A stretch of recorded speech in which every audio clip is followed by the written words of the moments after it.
Well,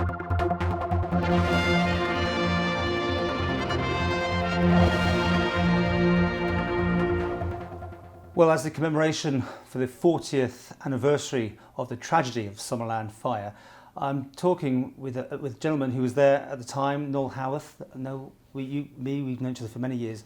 These pictures then, unseen really, for about 40 years. I know the press used them, a lot of newspapers used them. International press, television stations used them 40 years ago. I mean, just this is from the start. I mean, the whole thing happened in, what, 20 minutes? Well, the photographs I took began with obviously the first image of the plume of smoke, and it only took me 20 minutes to get to the end photograph. I mean, the story you were telling me before we started, you just bought a new camera that day. Yeah, I had actually, yes, a rather expensive camera. I hadn't used it before, and this was its first firing. I mean, just now, I mean, this is just a few minutes in, and already most of Summerland is alight. Yet people are just walking around in front. I mean, some are looking, some are just carrying on with their business, and a bus seems to go past as well, as if it... Well, I couldn't believe how the traffic just continued to operate up and down the promenade. Our buses were travelling backwards and forwards.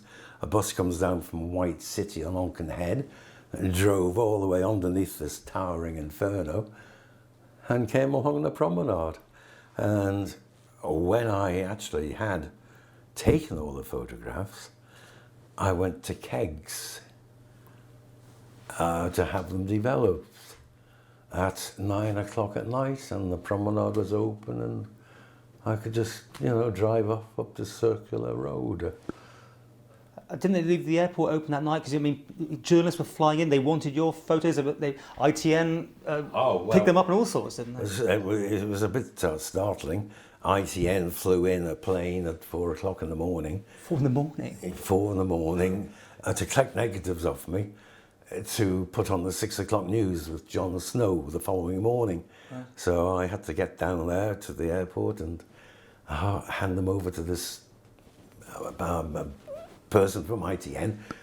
Because, I mean, in those days, there's a bit of... I mean, we've seen the YouTube cine films and bits and bobs are up there, but it was very much in those days the still photographer who got probably the most definitive version. And in 20 minutes, I mean, we're still watching these pictures in awe that even now you can see that most of it has gone. All the aura glass is burnt out. The sort of skeleton is starting to be shown. You couldn't believe the speed and of the spread of the fire. It was astonishing. It reminded me of that famous Hindenburg Zeppelin newsreel we keep seeing on television, and I was absolutely horrified thinking there were thousands dead in that place. And luckily, in one sense, it was only 50.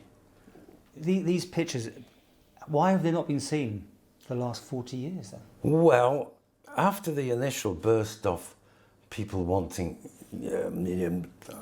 newspapers and companies all around, insurance companies, chemical companies all around the world wanting them, I thought, because it was such a sad story for the Isle of Man, and we all felt very guilty about this,